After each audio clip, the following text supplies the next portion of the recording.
The Business Bureau is warning of a fly-by-night contractors brought in by Tuesday's storms. Yeah, those people who have been affected by these storms, they might have the widespread property damage, which is raising concerns for the Better Business Bureau or storm chaser contractors who are looking to take advantage. 19's Katie Turk joins us now with what to look for, Katie.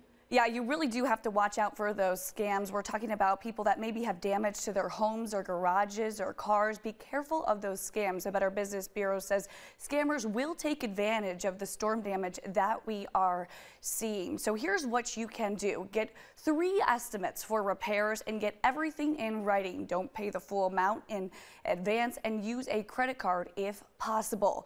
If someone comes to your door saying they're with a utility company or a contractor, ask for their ID. Don't fall for the "it's a good deal" line. Or if they're trying to get hired on the spot, also check with your insurance company to see what's covered under your policy, and never sign over a power of attorney to a contractor. You can always check the BBB website for trusted contractors as well.